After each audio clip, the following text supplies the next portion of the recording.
Từ lâu, thể loại kinh dị dù trong phim ảnh, sách truyện hay kể cả game đều gây được ấn tượng mạnh mẽ trong mắt khán giả. Nó thu hút bởi việc kích thích được trí tò mò cũng như gieo rắc được nỗi sợ kinh hãi vào trong tâm trí người chơi. Vào những năm 90, mặc dù có rất nhiều tựa game kinh dị sinh tồn đình đám, điển hình là Resident Evil của Capcom, kẻ đã khai sinh nên thể loại kinh dị sinh tồn. Thế nhưng, khi Team Silent ra mắt tựa game kinh dị sinh tồn Silent Hill, họ đã ngay lập tức thành công trong việc nắm bắt nỗi sợ hãi của game thủ, cũng như mang lại trải nghiệm tâm lý căng thẳng bằng việc tập trung nhấn mạnh vào bầu không khí trong game hơn bất cứ tựa game nào trước đó. Kết hợp với cốt truyện tăm tối, có chiều sâu và đầy hàm ý trừu tượng, Silent Hill đã nâng định nghĩa của kinh dị sinh tồn lên một tầm cao mới. Như việc mọi hành động sẽ có ảnh hưởng tới ending của game, giúp người chơi có được những góc nhìn đa chiều về các sự kiện đã xảy ra với họ trong trò chơi. Với cách tiếp cận độc đáo này, Silent Hill đã tạo được chất riêng của mình với thể loại kinh dị sinh tồn mà game thủ khó có thể tìm thấy trong các tựa game khác. Nhờ sự thành công của phần game đầu tiên mà sau này chúng ta có một series Silent Hill với lịch sử dày đặc cũng như hàng loạt các hậu bản. Thậm chí, ngay cả Hollywood cũng phải đưa nó lên màn ảnh lớn. Tựa game này đã trở thành con át chủ bài của Konami trong ngành công nghiệp game suốt nhiều năm liền, cho đến khi Konami công bố hủy bỏ phần game mới nhất của Silent Hill vào năm 2015 và cho gỡ phiên bản demo đình đám của nó là PT sau đó ít lâu. Lời công bố này như một án tử, dấu chấm hết trong series game kinh dị đình đám. Ngày hôm nay, hãy cùng phê game ngược dòng thời gian về thời điểm 22 năm trước để tìm hiểu cội nguồn cũng như cái cách mà Team Silent đã đặt nền móng cho sự sợ hãi mang tên Silent Hill qua video.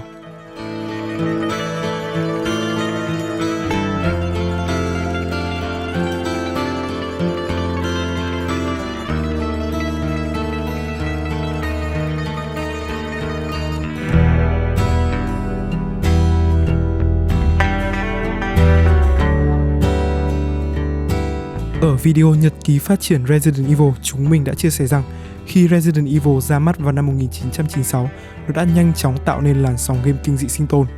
Konami, một trong những công ty game lớn tại Nhật Bản, cũng ngay lập tức hưởng ứng trào lưu này. Họ đã tập hợp một đội ngũ được gọi là Team Silent nhằm phát triển dự án Silent Hill vào cùng năm 1996, ngay sau khi Resident Evil được phát hành. Ban đầu, Konami muốn Silent Hill phải có phong cách như một bộ phim kinh dị Hollywood mà bạn có thể chơi. Nhưng sau nhiều tháng thảo luận và phát triển, đội ngũ sản xuất dần đi vào bế tắc. Konami thậm chí còn mất niềm tin vào dự án này và cho rằng nó chắc chắn sẽ không bán được, rồi dần ngó lơ dự án. Cũng chính nhờ điều này, Team Silent đã có thể tự do phát triển game theo lối đi mà họ mong muốn. Thay vì tạo nên bầu không khí kinh dị như trong Hollywood giống với Resident Evil, Team Silent muốn game của mình cuốn hút và gieo rắc nỗi sợ dựa trên tâm lý và cảm xúc người chơi nhiều hơn. Tuy nhiên, Keiichiro Toyama, đạo diễn, người chỉ đạo sản xuất cho Silent Hill, lại không phải là một người quá đam mê thể loại kinh dị. Chính vì vậy, ông đã quyết định tìm kiếm cảm hứng làm game thông qua những tiểu thuyết kinh dị hiện đại. Và điều làm ông kinh ngạc nhất chính là cuốn tiểu thuyết The Mist được viết bởi Stephen King. Phát hành vào năm 1980, The Mist kể về một thị trấn nhỏ tại Mỹ. Một ngày sau cơn bão bí hiểm, bỗng dưng thị trấn ngập chìm trong một màn sương mù dày đặc. Và rồi, những người dân khốn khổ tại đây phải đối mặt với hiểm nguy từ những con quái vật bước ra trong màn sương mù. Toyama yêu thích nó đến nỗi ông thực sự đã muốn biến Silent Hill thành game chuyển thể từ quyển tiểu thuyết này. Nhưng vấn đề bản quyền đã ngăn việc này xảy ra. Tuy vậy, ông vẫn bị mê hoặc bởi ý tưởng về màn sương mù kinh hoàng, nơi nhân vật chính không thể biết được điều đáng sợ gì đang chờ đợi họ đằng sau màn sương mù dày đặc đó. Và thế là quá trình tạo nên thị trấn kinh hoàng trong Silent Hill chính thức bắt đầu. Thị trấn này không chỉ được lấy cảm hứng từ phim mà nó còn được lấy cảm hứng từ nhiều phương tiện kinh dị khác. Nếu các bạn nhìn map của Silent Hill thì các bạn sẽ thấy tên các con phố có cảm hứng từ tên của các tiểu thuyết gia kinh dị, như Matheson là tên của tác giả Richard Matheson hay James Ellroy, còn Richard Bachman là tên hiệu của Stephen King, vân vân.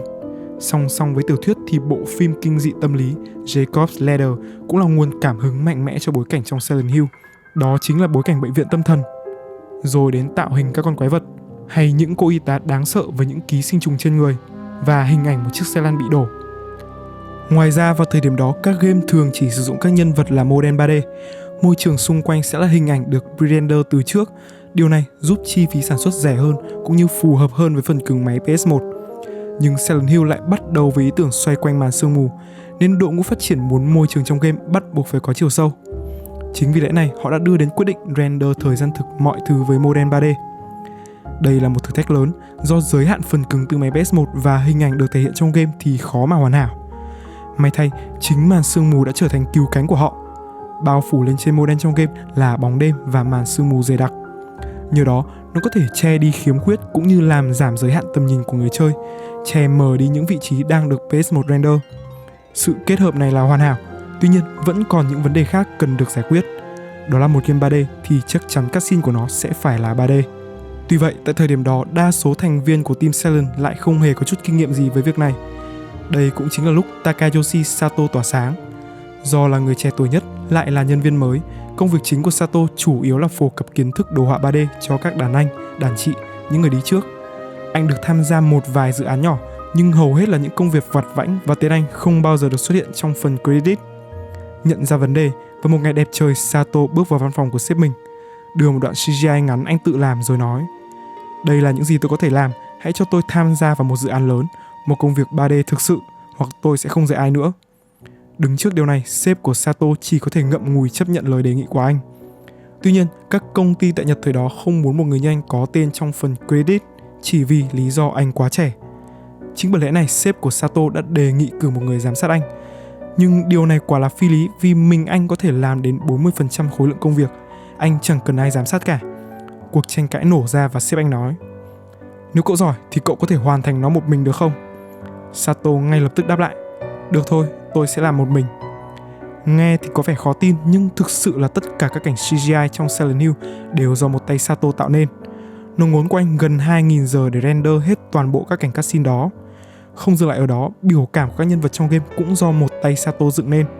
Anh cho biết đội ngũ sử dụng motion capture trong việc tạo nên chuyển động của các nhân vật, nhưng công nghệ mocap thời đó không thể ghi lại đúng những biểu cảm xúc trên khuôn mặt của một người. Trong khi đây là một điều thực sự quan trọng để tạo nên bầu không khí kinh dị trong một tựa game như Silent Hill.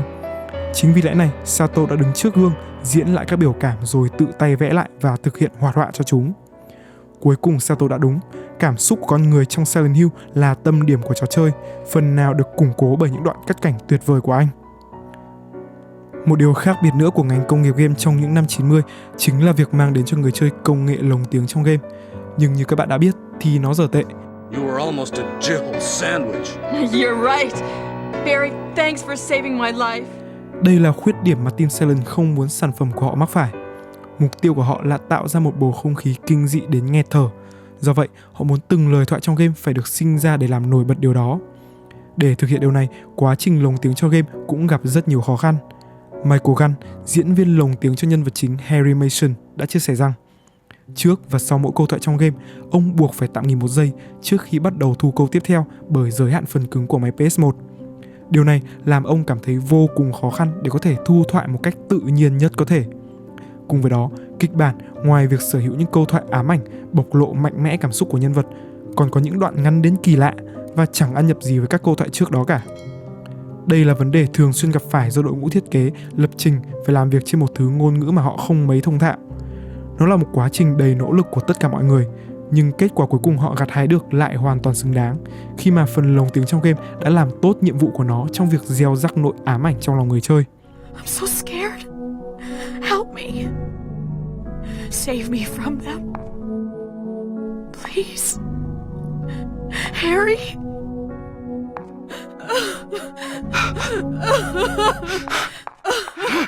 Mọi việc về cơ bản đã hoàn thiện để tạo nên một tựa game kinh dị sinh tồn thực thụ, nhưng có vẻ vẫn còn thiếu một điều quan trọng, đó chính là âm nhạc, một thứ không thể thiếu trong mọi thể loại kinh dị nhằm sắp đặt nên bầu không khí đáng sợ cho trò chơi. Đảm nhiệm phần âm nhạc cho Silent Hill chính là Akira Yamaoka.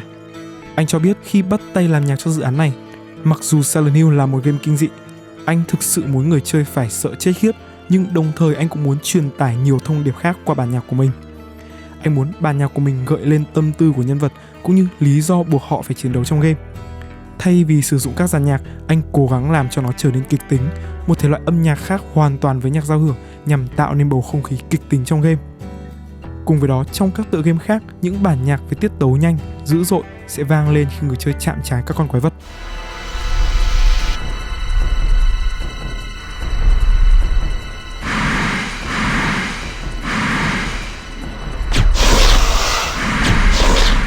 Với Silent Hill, Akira muốn thay thế chúng bằng những khoảng lặng bất ngờ hoặc những bản nhạc với âm điệu nhẹ nhàng.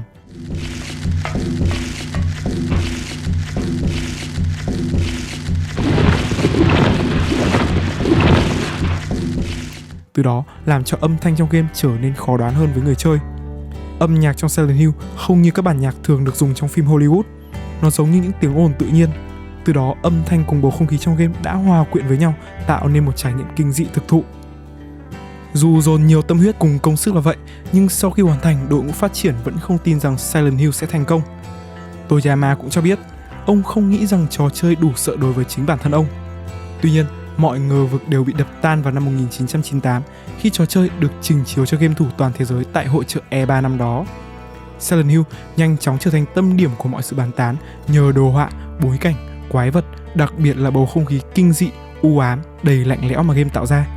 Và đến ngày 29 tháng 1 năm 1999, Silent Hill đã chính thức được phát hành tại Mỹ.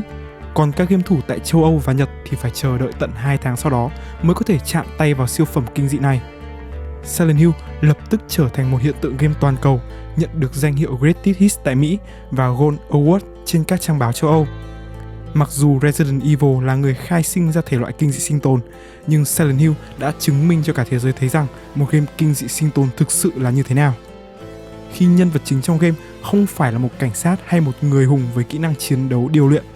Thay vào đó, nhân vật trong game không ai khác là một người bình thường như bạn, là một người cha hoảng loạn đi tìm con gái thất lạc của mình. Nó là trò chơi đầu tiên tạo nên sự đồng cảm chặt chẽ giữa người chơi và nhân vật chính, là game đầu tiên nêu lên các vấn đề như bạo hành trẻ em và sự sa đọa của xã hội.